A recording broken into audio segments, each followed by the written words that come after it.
Për fatë mirë nuk kemi patur shumë dëme në banesa, pra janë pak banesa bile dhe ato banor që kemi tentuar dje t'i largojmë në momentin e parë që kishte shumë rreshje nuk kanë pranuar të largohen, ne kemi hapur edhe konvitin e kemi përgati dje, por asnjë familje nuk ka shkuar, kanë pranuar edhe i kemi ndihmuar që të sistemojnë banesat e tyre, ashtu si kundur po vazhdojnë sot forcat zjarfikse dhe 3 pompat forcave të armatosura në pastrimin e ujit, por sidomos të banesave dhe të bizneseve që ndodhen në pjesën fundore të qytetit.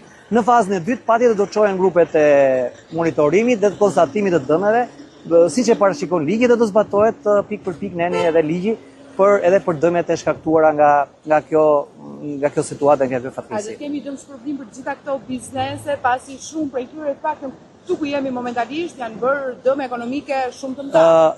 Në këtë moment, ashtu si kundur ju keni qenë gjatë gjithë ditës së djeshme dhe sotme, Bashkia Gjirokastër, gjithë forcat kemi qenë për të stabilizuar dhe për të monitoruar situatën. Mbrëmja e djeshme këtu ishte një rrugë e pakalueshme, thash me tonelata inerte, dëmet janë patjetër dhe të bizneset, dhe unë e thash në fazën e dytë do të merr edhe me këtë pjesë dhe i takon pjesës së dytë dhe patjetër siç e parashikon ligji dhe do zbatohet ligji nen për nen. Po pritet që edhe gjatë natës së sotme me të kemi rishë shumë intensitetet lartë. Unë nuk besoj, tani masat paraprake ju jeni këtu në terren së bashku, duke punuar, duke pastruar dhe duke sistemuar gjithë situatën që u shkaktua. Por unë nuk besoj që do të kemi më atë situatë rreshjes që kemi patur ditën e mbrëmshme. Ka rrezik Proiqullos? Sipas monitorimit të paktën deri tani? Proiqullos nuk ka patur rrezik, ne kemi punuar për sistemimin me Proiqullos, por kjo situatë, pra rreshjet nuk u përqendruan pra në krahun se ne e prisnim në fakt gjatë gjithë kohës, vit për vit ne kemi patur problematik projnë e Çullos dhe lagjen Gërhot.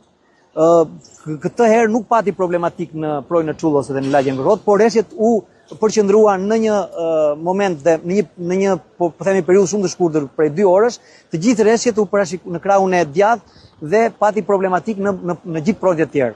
Gjithë Gjirokastra e ka këtë risk. Jo problematikë në prenjë, a vjen nga mospastrimi dhe nga hedhja pak interne mbeturinave nga banorët. Tani nëse mendoni që këto që po shikoni këtu janë mbetje inertesh, pra kanë ardhur një masiv shumë i madh, kemi hequr tonelata me mbetje. Kanë vëshuar jo thjesht ujrat, po kanë vëshuar kemi 2 shtëpi në pjesën informale të lagjes Granis Sulart, që shtëpitë janë rrethuar nga inerte. Pra ka ardhur masiv zhavori dhe masiv mali. Pjesa nuk ishte shiu i parë ky që ndodhi, ne kemi patur shi para 2 muajsh, para 1 muajsh, që mund të kishte problem me prejnt apo me bllokimin e shkarkuzëve. Nuk ka ndodhur kjo histori këtë herë. Këtë herë gjithë kjo rrugë ka qenë e përmbytur nga zhavori, nga inertet.